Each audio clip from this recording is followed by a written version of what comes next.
हम हिंदी के संस्कृत खंड का तीसरा लेसन पढ़ते हैं। इसका नाम है सदाचारोपदेश। सदाचार का उपदेश। सदाचार का होता है सच्चा आचरण, सही आचरण का उपदेश दिया गया है। पहला श्लोक देखते हैं। सम गच्छध्वम सम बद्धध्वम सम ओ मनांसि जानताम। साथ साथ चलो, सम बद्धध्वम साथ साथ बोलो, सम ओ मनांसि जानताम साथ मिलकर मनों को जानो।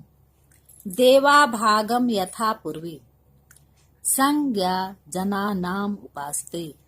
जिस प्रकार देवता लोग पहले अपने भाग को जानकर उसकी उपासना करते थे, जिस प्रकार देवगण पहले अपने भाग को जानकर संजना नाम उपासते उसकी उपासना करते थे। इसे देखिए, सम गच्छध्वम साथ साथ चलो, साथ साथ बोलो और साथ मिलकर मन को जानो। जैसे पहले देवगण अपने भाग को जानकर उसकी उपासना करते थे। दूसरा श्लोक देखते हैं। कुर्वन् एव इह कर्माणि जिजीविषेत् शतं समा।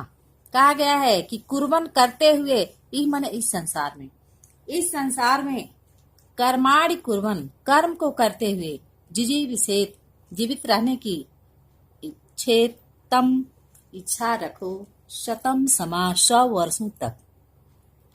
इस संसार में कर्म को करते हुए 100 वर्ष तक जीवित रहने की इच्छा रखो। एवं त्वयि न अन्यथा अस्ति। इस प्रकार तुम्हारे लिए अन्य कुछ भी नहीं है। अन्यथा कहने का मतलब है इस प्रकार तुम्हारे लिए अलग कुछ भी नहीं है। न कर्मम लिप्यते नरः। इस प्रकार मनुष्य कर्म में लिप्त नहीं होता है। फिर से देखिए, इस संसार में कर्म को करते हुए 100 वर्षों तक जीवित रहने की इच्छा करो या इच्छा रखो। इससे इस प्रकार तुम्हारे लिए अलग कुछ भी नहीं है, जिससे मनुष्य जो है कर्म में लिप्त नहीं होता है। कहने का मतलब है इस संसार में कर्म करते हैं, लेकिन उस कर्म में इस प्रकार लिप्त नहीं हो जाना चाहिए। तीसरा देखते हैं। मधुमत में निष्क्रमणम मधुमत में परायणम वाचा बदामि मधुमत भूयांस मधु सदृश। कहा गया कि मधुमत मधुर हो, मधुमय हो, में मने मेरा, निष्क्रमणम मने प्रवृत्ति, मधुमत में परायणम और मेरी परायणम मने निवृत्ति मधुर हो। मेरी प्रवृत्ति मधुर हो और मेरी निवृत्ति भी मधुर हो। वाचा बदामि मधुमत मधुमत मैं मधुर, वाचा बाड़ी बदाम बोलूं, मैं मधुर बाड़ी बोलूं। भूयांस मधु सदृश और मधुर दिखाई देने वाला हूं। इसमें कहा गया है कि मेरी प्रवृत्ति मधुर हो और मेरी निवृत्ति मधुर हो। मैं मधुर बाणी बोलूं और मधुर या सुंदर या अच्छा दिखाई देने वाला हूं। अगला देखते हैं, चौथा श्लोक। आचारात लभते ही आयु।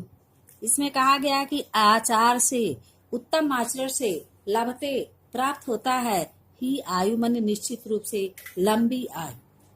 उत्तम आचरण से निश्चित रूप से लंबी आयु प्राप्त होती है। आचारात लभते श्रियम। उत्तम आचरण से श्रियम माने धन, लक्ष्मी प्राप्त होती है। आचारात कीर्ति आपनोति। आचरण से मतलब सदाचार से कीर्ति यश आपनोति माने प्राप्त होता है। सदाचार से यश प्राप्त होता है। पुरुष को या मनुष्य को प्रेत्य च इह च। प्रेत्य माने परलोक में, इह माने संसार में। अब आप फिर से देखिए, सदाचार से निश्चित रूप से लंबी आयु प्राप्त होती है। आचरण से या सदाचार से लक्ष्मी प्राप्त होती हैं। आचरण से यश प्राप्त होता है। किसको? मनुष्य को। माने इसको मिलाकर देखते हैं। सदाचार से मनुष्य को इस संसार में और परलोक में भी यश प्राप्त होता क्रिया च गुरु शास्त्र तिलंघिना। कहा गया कि जो नास्तिक होते हैं अर्थात ईश्वर में विश्वास नहीं रखते हैं, निष्क्रिय होते हैं अर्थात कर्म नहीं करना चाहते हैं, काम न करने वाले होते हैं, गुरु शास्त्र तिलंघिना, जो गुरु और शास्त्र को नहीं मानते हैं, गुरु शास्त्र का उल्लंघन करने वाले होते हैं, अधर्मज्ञ, जो धर्म को नहीं जानते हैं, अधर्मी होते हैं, अधर्मज्ञ ज्ञान माने जानने वाले, जो धर्म को नहीं जानने वाले होते हैं, दुराचारा, जो दुराचारी होते हैं, अच्छे आचरण वाले नहीं होते हैं, ते भवंति गतायुष, वे गतायुष भवंति, आय जाने वाला अर्थात कम आय वाले होते हैं। जैसे देखिए आप, जो नास्तिक अर्थात जो ईश्वर में विश्वास नहीं रखने वाले, कर्म नहीं करने वाले, निष्क्रिय, गुरु और शास्त्र का उल्लंघन करने वाले, जो धर्म को नहीं जानते हैं और दुराचारी होते हैं, वे कम आय वाले होते हैं। गतायुष भवंति, वे कम आय वाले होते हैं। अगला श्लोक देखते हैं। ब्रह्म मुहूर्ते बुद्धेत अधर्म अर्थौ च अनुचिंतेत। इसमें कहा गया है कि ब्रह्म मुहूर्त किसको कहा जाता है? सुबह के 4 बजे। सुबह के 4 बजे को ब्रह्म मुहूर्त कहा जाता है। तो कहा गया कि ब्रह्म मुहूर्त बुद्धेत, ब्रह्म मुहूर्त में जाग जाना चाहिए। धर्म अर्थौ च अनुचिंतेत, धर्म और अर्थ का चिंतन करना चाहिए। उत्थाय आचम्य, उठकर, आचम्य का मतलब होता है हाथ मुंह धुलकर, तिष्ठेत, बैठ जाना चाहिए। पूर्वाम, पहले, संध्याम कृत अंजलि, हाँ दोनों हाथों, अंजलि का मतलब होता है दोनों हाथों को जोड़कर वंदना करने के लिए। पूर्व संध्या में प्रातः कालीन संध्या। अब अर्थ देखते हैं। ब्रह्म मुहूर्ते बुद्धेत, ब्रह्म मुहूर्त में जागना चाहिए। धर्म और अर्थ का चिंतन करना चाहिए। उठकर हाथ मुंह धुलकर प्रातः कालीन संध्या के लिए दोनों हाथों को जोड़कर बैठना चाहिए। अब देखते हैं 7वां श्लोक। 7वां श्लोक देखते हैं। अक्रोधेन सत्यवादी भूता नाम हिंसक। अक्रोधेन, अक्रोध का मतलब जो क्रोध नहीं करता है। सत्यवादी, जो सत्य बोलता है, सत्यवादी होता है। भूता नाम, जो प्राणियों पर हिंसा नहीं करता है, उसे प्रताड़ित नहीं करता है प्राणियों से। हिंसा में कई चीजें आती हैं, शारीरिक मानसिक प्रताड़ना भी हिंसा के अंतर्गत आता है। तो कहा गया है कि भूता नाम हिंसका, जो प्राणियों को हिंसा नहीं करता, उन्हें प्रताड़ित नहीं करता है। अनसूया, जो ईर्ष्या का भाव नहीं रखता है। अनसूया जिह च, जो कुटिल हृदय वाला नहीं होता है। शतम वर्षाण जीवत, 100 वर्षों तक जीवित रहता है।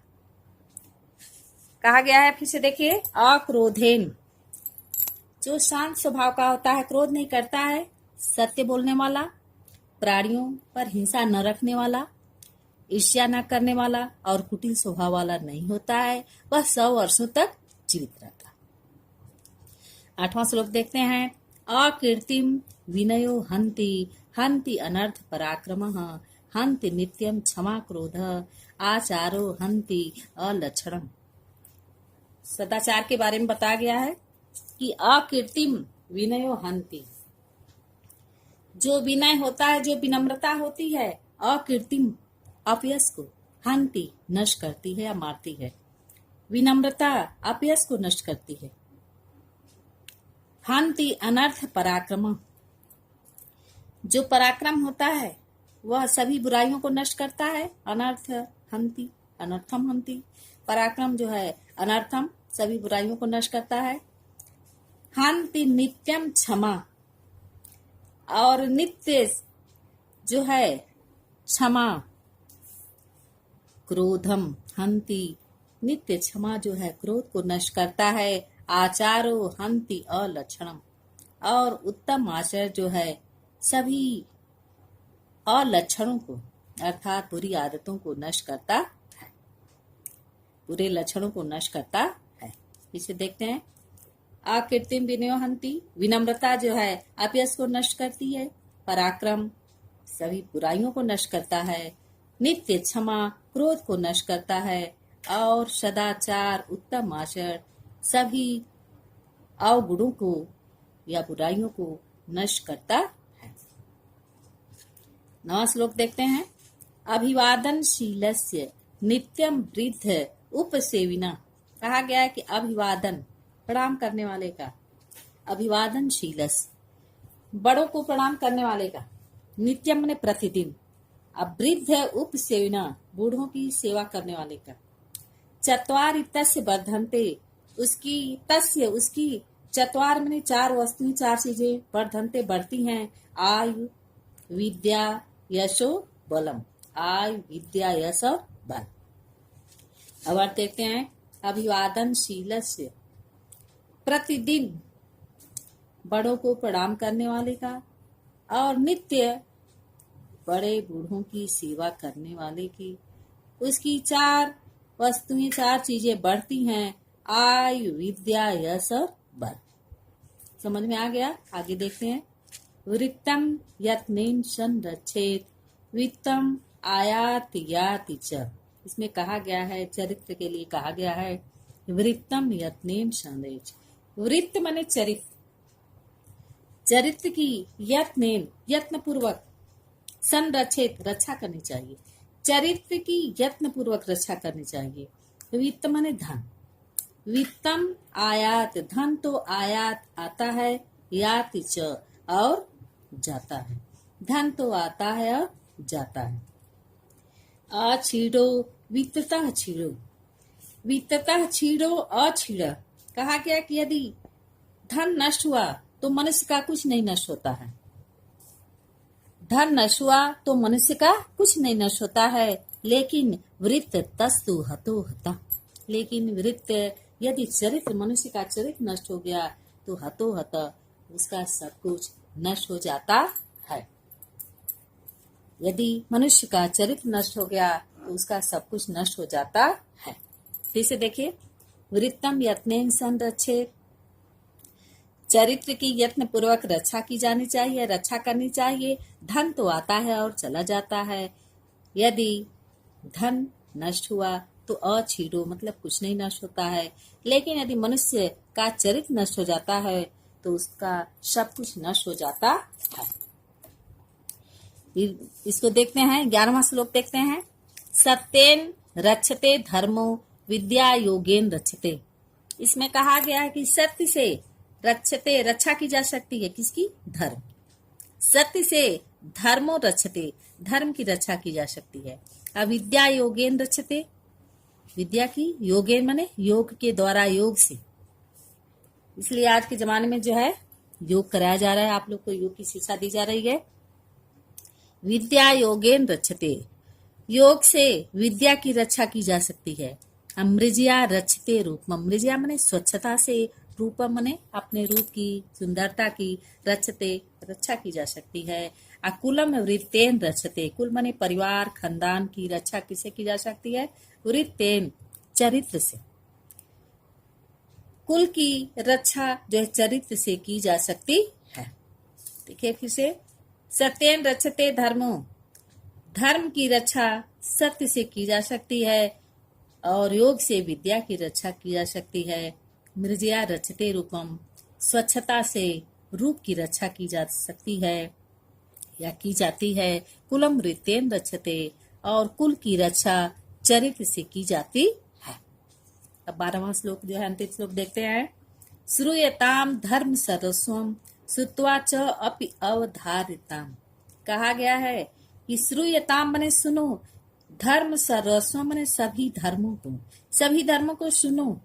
श्रुत्वा च और सुनकर, अवधारिताम धारण करो, सभी धर्मों को सुनो और सुनकर धारण करो।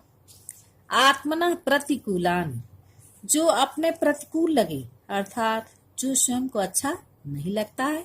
परेशान न समाचरित, दूसरे के प्रति न समाचरित, वैसा आचरण नहीं करना चाहिए। जो स्वयं को प्रतिकूल लगे वैसा दूसरे के प्रति आचरण नहीं करना चाहिए। इसे देखते हैं। श्रूयताम धर्म सर्वस्वम, सभी धर्मों को सुनो और सुनकर धारण करो। जो स्वयं के आत्मना प्रतिकूलान, जो स्वयं के विपरीत लगे, वैसा आचरण दूसरे के प्रति नहीं करना चाहिए। अब आप लोगों को समझ में आ गया हो गया। इस वीडियो को बार बार देखें और समझें।